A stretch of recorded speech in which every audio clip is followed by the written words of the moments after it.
Greetings, I am Pronago. This is Cosmonarchy, and we have a Terran versus Askosi match, Askosi versus Terran match. I'm excited. I hope you are too. Here we have Ayud64 in the bottom left. He's yellow on the minimap, but blood in reality.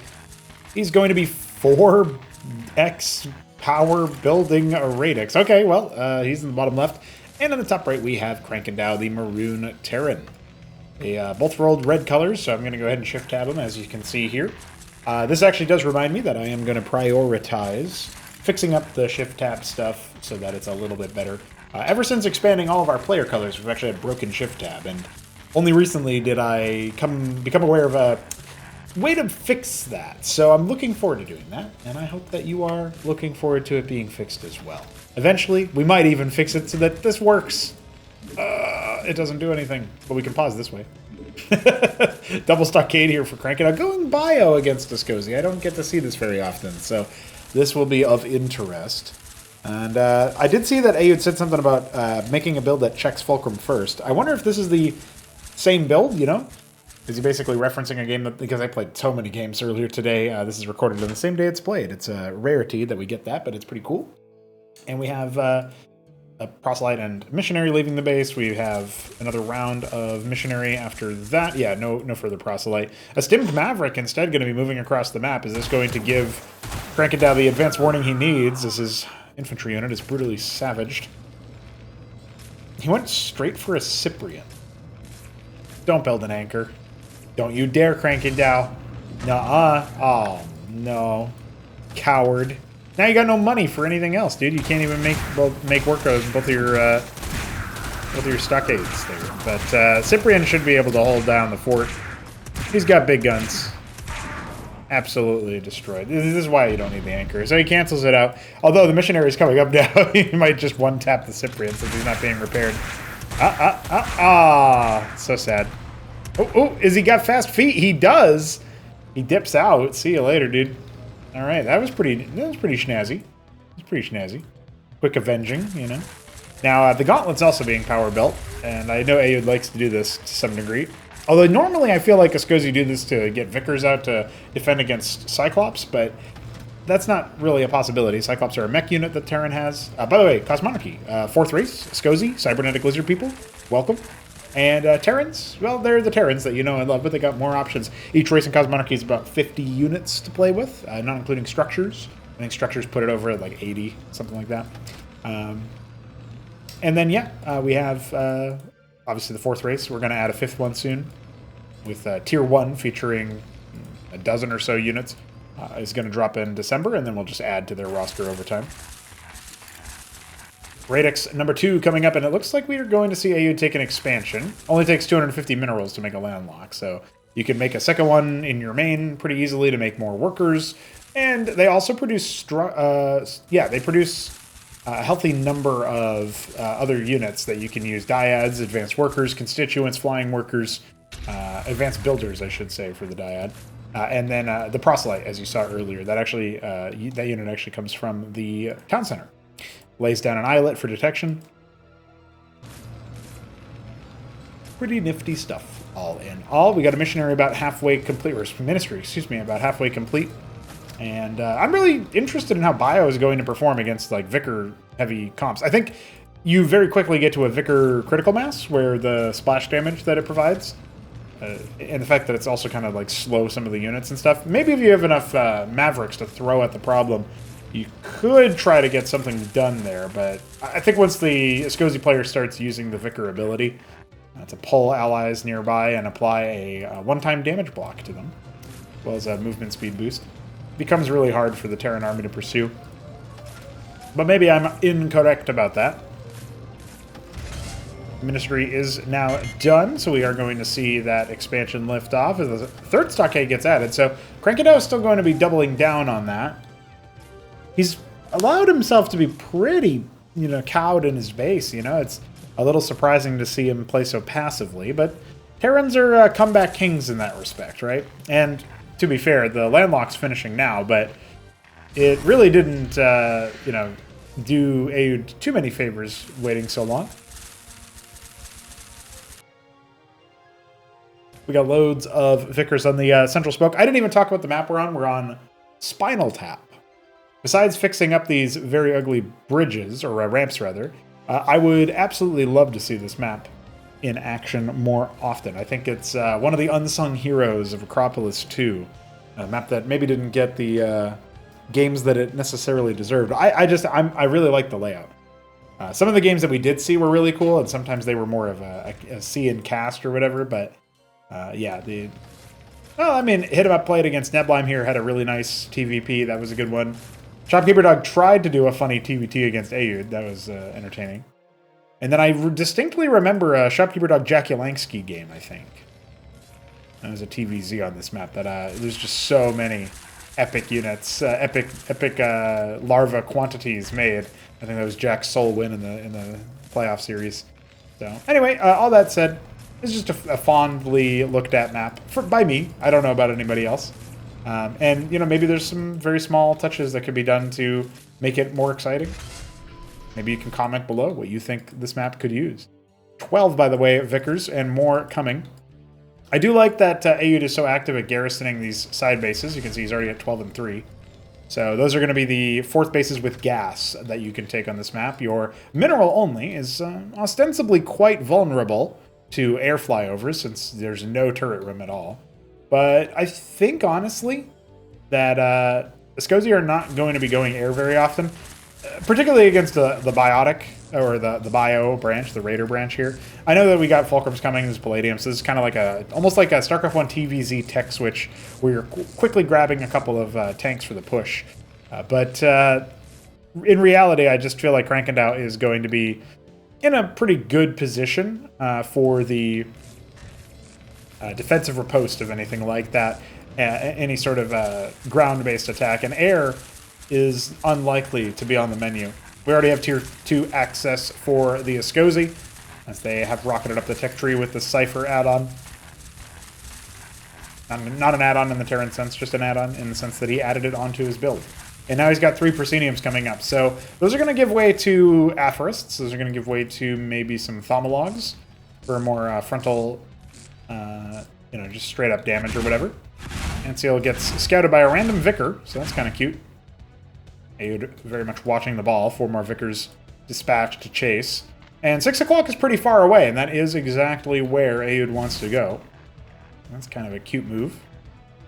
I just had an idea that's either really smart or really dumb, and it was to add a mineral only right here. Like, think about it, right? It's closer. It's not up this ramp. It's a little bit closer. You can kind of like sort of pseudo-defend it and this base. Well, I guess you can defend it and your natural a little bit, and just crunch on anybody who comes in. I don't know. I don't know. Maybe I'll see Spinaltap in the next weekend wage. I don't know. We'll have to see. Then, you know, we had Aegis in the last weekend wage available, but nobody picked it, which feels bad for Veek. Not that he made the map recently, but you know, it would have been cool to see the tremendous comeback of it. I think that map is super cool. Maybe we'll see some games on it later. Anseal's still scouting around, seeing what's going on.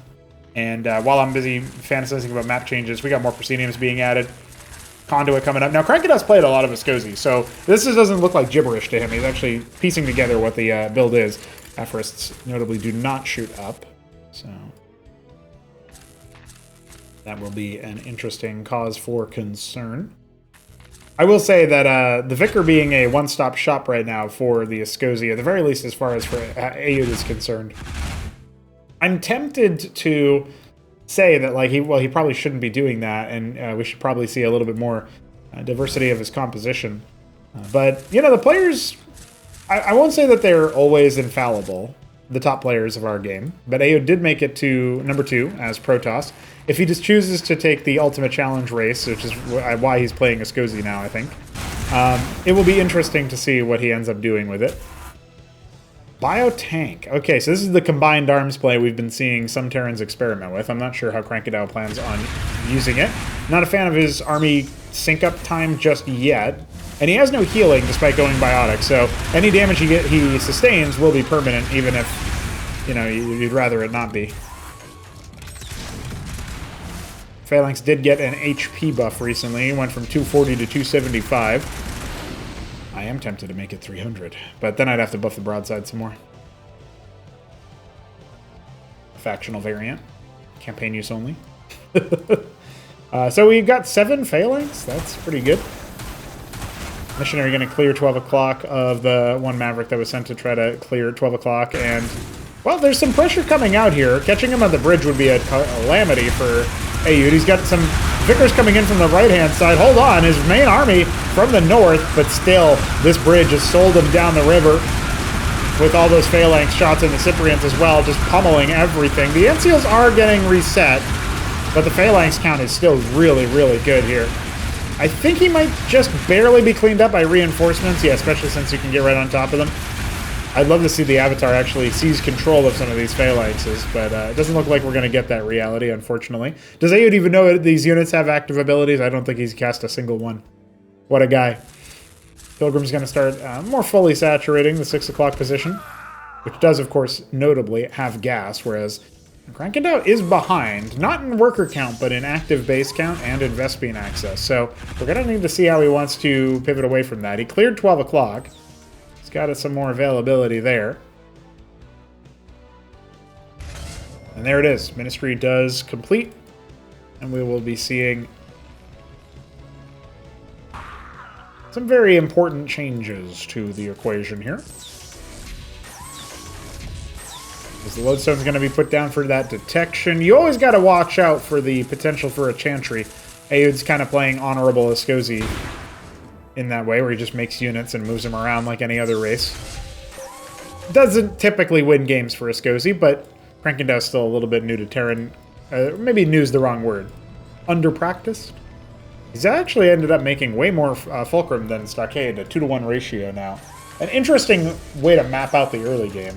If you think Stockade's like safer against early shenanigans that the Askosi can do, isn't going to fall behind quite as much to the power building, then maybe you do end up going for a little bit of a Stockade push. Now, bottom right being taken, totally skipping over the mineral only for now. It's an interesting choice by Ayud. Doesn't really want anything on the mineral side of things. Adding panoplies. I feel like you can get a lot of value from minerals as Askosi, but maybe there's some disagreement there. Like, if he added, like, 6 more Proscenium and just started slamming out Dornan and Aphorist and stuff, it'd be a pretty monstrous amount of stuff. But, that being said, he's scouted out all the phalanxes. He's sure to expect the Terran arsenal to grow in power. So I think it makes sense for him to pivot a little bit into the tech rush game. Obviously, he's going to go for the panoplies, but I wouldn't be surprised if we end up seeing Endbors a little bit later on. Get those flying units out. Askosi have retaken 12 o'clock. Moroccans have been excised. Ministry for that base is indeed coming. We have seen some players on Spinaltap try to take the 3-9 bases, but typically those only show up until... they wait to show up until the later stages of the gameplay, I feel like. Alright, the phalanxes are going to come out and get that deployment. Some big splatters happening to the biotic backline. And he is going to hold the Doranin out at an arm's length, mostly with the pum-pum mode on those phalanx, but the counterattack is pretty criminal here. A lot of Masons going down to the splash damage of the Aphorists and the Doranin, to say nothing of the phalanx doing some friendly fire. Anseal comes way too late to gather the flock, and oh man, that is a massacre. Moments before disaster. Still, the Terran is going to be trying to reassert their control on the map. We do have a tech development here with 3 more panoplies. I guess it's not really a tech development then, it's a scaling of the production. Silver Soul's coming out to get that mass cloak going. Kind of interestingly enough, we haven't actually seen that tier 3 biotic stuff start to move, right? Well, the first insurance arrived, so maybe we'll get a little bit of something going there. And here comes the Silver Soul. Some work does need to be done pretty soon to make the mechanics of those deployed units, which is what this guy is. He's a deployed unit. I know he doesn't look like it, that's because we don't have the read for it. But making those mechanics a little bit more straightforward, I think, is something that needs to be done. So I'll be doing some work on it pretty soon. Working a lot on campaign content lately. You may have seen the YouTube post, but in case you have missed it, the Sovereign Saga's third mission for the Terran campaign is now in donor testing. $12 a month or more, you get access to it for 2 weeks free. Well, not free, but earlier access, you know, privately. Anseal very well positioned here because those cloaked Askosi units would have caused some flummoxing. One insurance going to arrive here just to get blown away. And I think we're going to need to see a reinforcement on that position. Some of the army is over here, but it's not a very large, commendable force. Actually, Aoud wrapping around away, well away, in fact, from where the bulk of the Askosi army is. Now, you can't really deploy these phalanx because the Aphoris will chew through them like nothing. But I guess they were a little bit busy dealing with other things, so that will end up being routed completely. The top left is cleared, and we will have ourselves an Askosi fallback. These are the kinds of retreats you have to try to do. Silver Soul goes down. It does have a second form, a depleted form. But it looks like the insurance are going to try to help break these phalanx. And any unit that's damaged by an insurance will be scrapped for a little bit of money there. So Aoud's swimming in the minerals right now. That's why he doesn't need the mineral-only base, guys. And he's going to try to do another stab up at the same time, parallel lane. Trying to push in. The armor on the phalanx is enormous, though. Great survivability they've got there. Masonry's not been killed, actually. It must have been evacuated up to 12 o'clock. Yeah, that's a smart move from Crank. A couple of Cyprians mixed in at this point is funny. I think they might have just been loose in general. No, he's training more of them as we speak. Acestus deployed for detection. We got Watchdogs coming up. This is turning into a bit of a macro banger. Proscenium's being added in the bottom right. Still no air units, interestingly. I don't know if that's a challenge here for our reigning runners-up, Aoud 64. Narrowly lost out as Protoss against Siki in the grand final. It was such a good grand final, too. All 7 games. Beautiful. All that aggression. Aoud's got to take it out somehow. Now, he's losing this fight over here, but he's slowing down the reinforcements enough that he can cause some trouble with the couple insurance and the Dornan that he's got. And these little raids are very cost efficient for the Askosi, but typically you see them being turned into a greater barrier, right? You see them turned into like more moves. Oh god, the Dornan running right up on top of the phalanx line in the mineral line of this mineral only base. What a disaster. Phew. He's cleared, what, 4 phalanx and so many masons. At the same time, he's continuing to heckle this position with the Silver Souls. One of them has already been forced into a depleted state, so deployed state. It's been taken out there, but another Dornan waypointed into the mineral line over here. Looks like this has been happening kind of all game. there's a stain. Oh! Some friendly fire isn't, but it will eventually result in the Dornan's death. Oh my god, he kills the Ministry on the mineral. Only Crank is falling apart at the seams. Hasn't been able to fully send these workers to mine or get his positioning down, but eventually he should clear that. Problem is, we've got all kinds of reinforcements coming in for Aoud. He's really scattered around the map, right? He's got a couple of units over there. He's taken another base down here at the 4 o'clock. Silver Soul is going to be routed eventually. And then, yeah, units are just kind of wandering in with that cloak from the Silver Soul. Right? He doesn't have a Chantry. No, this is all cloak from his units. The Silver Soul has the same cloak ability, but it's obviously a unit that can walk around, so that's pretty good. Ministry gets restarted on location and off. Trying to take another base at some point, but he needs to stabilize. It's like a signal overload when you're trying to deal with oh, good. He's repairing that, and even puts a lodestone down for good measure. Good idea for that detection. We got more Dornan coming. We got some more insurance over here. And Tier 2 is halfway complete for Terran, but Tier 3 air is going to be coming pretty soon. Ay, ay, ay. Yeah, GG. I mean, at that point, there's just a few too many insults. And Aoud 64 has pranked a man to death. It is brutal, but it's also exactly what we want to see from the Askosi. That was a cool game. That was a cool game. I like that. I am... yeah, I was in the middle of basically telling you guys that, you know, this is like a signal overload on a missile when there's like too many targets from the flak or whatever. There's so much stuff going on exploding in Crank's face and his eyes and ears of so many flashbangs, basically. He's getting absolutely stun locked. So that was cool to see. Definitely a thematic victory for the Askosi. I hope you guys enjoyed this cast. We'll be seeing more of this matchup and others in the coming days. So subscribe if you're not already, and I'll see you for more action tomorrow. GG.